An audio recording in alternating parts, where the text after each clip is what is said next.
You don't lose in life because you lack information. You lose because you can't move people, not with force, not with noise, with precision. Most men walk into a room thinking, "What can I get?" They call it ambition.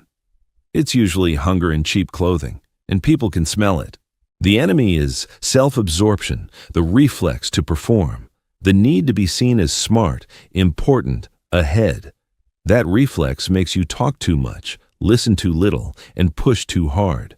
It turns potential allies into guarded strangers. Influence isn't manipulation, it's alignment.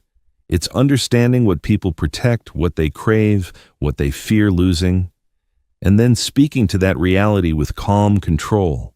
In this video, you're going to learn the fundamentals that make influence feel effortless, not because the world becomes kinder, because you become sharper.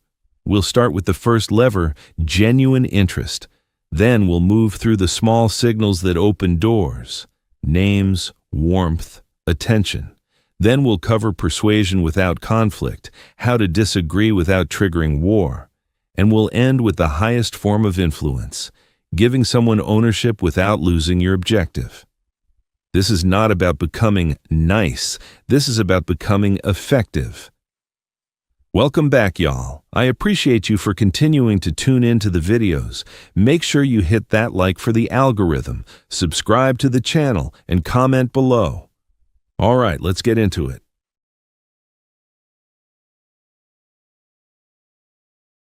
People don't care about you until they believe you care about them. That's not cynicism. It's mechanics. Attention is the rarest currency in the room. Whoever receives it feels value. Whoever gives it controls the temperature. Most men enter a conversation carrying an invisible resume. They speak to impress, they speak to win, and the other person quietly checks out. The mission is simple. Move your focus off your performance and onto their reality. Ask what they want. Ask what they're building. Ask what keeps them awake. Then listen like the answer matters, because it does. Psychologically, this disarms the ego. People relax when they're not being sized up. Philosophically, it's respect in action. You are acknowledging another human will, not treating them like a prop.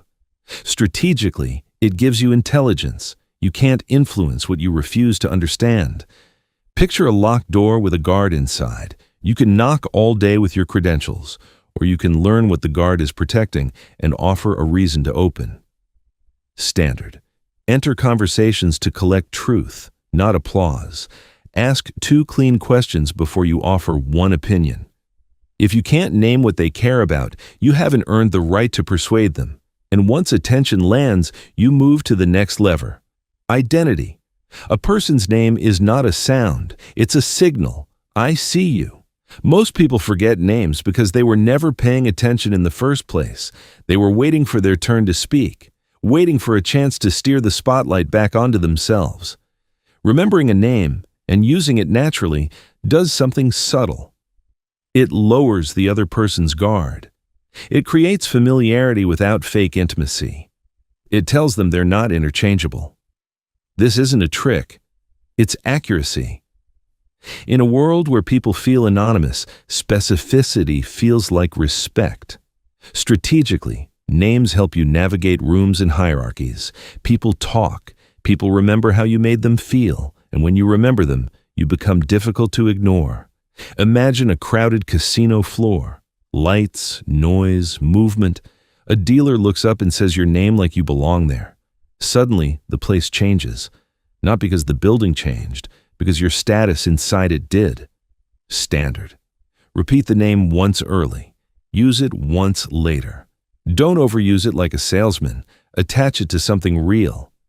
Marcus, that's a sharp point. Aisha, I respect how you handled that. Now we add the next signal. Warmth without weakness. A sincere smile is a non-verbal ceasefire. It tells the room you're safe to approach, but not easy to control. And yes, there's a difference. Most men either wear a dead face to look tough, or they grin too much to be liked. Both are fear. One fears being dismissed, the other fears being disliked. A controlled, genuine smile says, "I'm comfortable here." Confidence is not a speech, it's a nervous system. Psychologically, people mirror what they see. If you bring calm, they feel calmer around you. Philosophically, this is discipline over mood. You decide what energy you bring. Strategically, warmth creates access. Access creates opportunity. Think of it like walking into a hostile country with the right papers and the right posture. You're not begging. You're not threatening. You're signaling. I belong here, and I don't need to prove it. Standard. Smile when you greet. Smile when you thank. Don't perform it to win approval. Use it to set conditions. Relaxed, respectful, open. Then you do the rarest thing in modern life. You listen. Most people don't listen. They reload. They wait for a pause so they can speak again, defend themselves, impress you, or steer the topic back to their comfort zone. If you become a real listener, you become dangerous. Because you will hear what others miss, the insecurity behind the joke, the desire behind the complaint, the motive behind the story. Listening isn't passive, it's deliberate. You let them speak. You don't interrupt. You don't rush to fix. You reflect back what you heard in clean words. Psychologically, this satisfies the deepest craving most people carry, to feel understood. Philosophically, it's humility. You accept that reality exists outside your head. Strategically, it makes people reveal themselves, and what people reveal can be used to help them and to position yourself correctly. Picture an interrogation room, but without the theatrics. The one who talks gives away the map. The one who listens learns the exits. Standard. Let them finish their thought. Ask one follow-up that proves you were present. Summarize their point before you offer yours. If they feel heard, they stop resisting. Now that you've given attention, you seal it with something most people starve for: importance. People will work harder for recognition than for money, because money pays bills, recognition pays identity, but praise is not flattery. Flattery is a bribe. It smells desperate. Real recognition is specific, earned, and clean. When you acknowledge someone's effort, insight, or character, you feed the part of them that wants to matter. And when people feel they matter around you, they return. They cooperate. They defend you when you're not in the room. Psychologically, you're rewarding behavior, not begging for approval. Philosophically, you're paying your debts.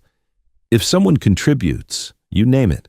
Strategically, you're building loyalty without chains. Imagine a commander who only speaks when something is wrong. His men don't feel led, they feel used. Now imagine a commander who notices discipline, courage, and competence. His men don't just obey, they invest. Standard. Compliment effort and judgment, not just outcomes. Be precise. Your preparation made this easy. Your calm changed the room. Do it privately when it's intimate, publicly when it builds status. Now you've built connection. Next comes persuasion, getting movement without friction. People support what supports them. You can call it selfishness if you want, or you can call it survival.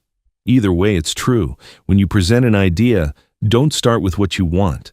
Start with what it solves for them. If you don't know what they want, you're not ready to ask for anything. You're guessing. And guessing makes you push too hard. Psychologically, the brain filters everything through. What does this mean for me? Philosophically, this is reality. Each person carries their own burden, their own priorities. Strategically, alignment turns resistance into momentum. Think of persuasion like moving a heavy object. You don't fight the weight, you find the leverage point. Interests are leverage points. Standard. Before requests, answer 3 questions in your head. What do they care about? What do they fear? What do they gain if they say yes? Then speak in their language, not yours. But even aligned interests can collapse if you handle disagreement like a brawl. So we tighten the blade. Arguments create enemies, even when you're right. Most men treat disagreement like a contest. They want the other person to lose publicly, so their ego can stand tall. And the cost is permanent. People don't forget humiliation. The rule is simple. Defensiveness blocks influence. If you want to move someone, don't corner them. Don't attack their identity. Invite them to explain. Ask for their reasoning. Find the small point you can respect without surrendering your position. Psychologically, when you validate a person's perspective, their nervous system relaxes. Philosophically, truth doesn't need theatrics. It can stand quietly. Strategically, you preserve the relationship while still advancing your objective. Picture a chessboard. The amateur goes for the quick capture and celebrates. The professional positions, restricts, and wins without drama. Standard. Replace "you're wrong" with "walk me through that." Replace "that's stupid" with "what's the risk you're solving for?" Aim for understanding first, then influence. Now, we finish with the most elegant move of all: ownership. People commit to what they feel they discovered. If you shove an idea down someone's throat, they may comply, but they won't protect it. They won't fight for it. They won't carry it when you're not there. The highest skill is guiding someone to the right conclusion while letting them feel agency. This isn't deception, it's respect for the human ego. No one wants to be handled. Everyone wants to be a participant. Psychologically, ownership turns effort into pride. Philosophically, you are treating them as a chooser, not a tool. Strategically, it scales. You can't micromanage an army. You need soldiers who move with the mission inside them. Think of it like planting a flag. If you plant it on their land without permission, they tear it down. If they plant it themselves, they defend it. Standard. Ask questions that lead. What do you think the best next move is? If we tried this, what would success look like? What would you change? Then reinforce their contribution and steer gently. That's the foundation. But connection alone doesn't make you powerful, because the world doesn't just reward warmth. It rewards credibility, trust, and command. That's the foundation. But knowing the principle isn't enough. In part 2, we go to war with execution. Once again, I appreciate you for sticking to the end. Make sure you hit that like for the algorithm, subscribe to the channel, and comment below. I'll catch you on the next one.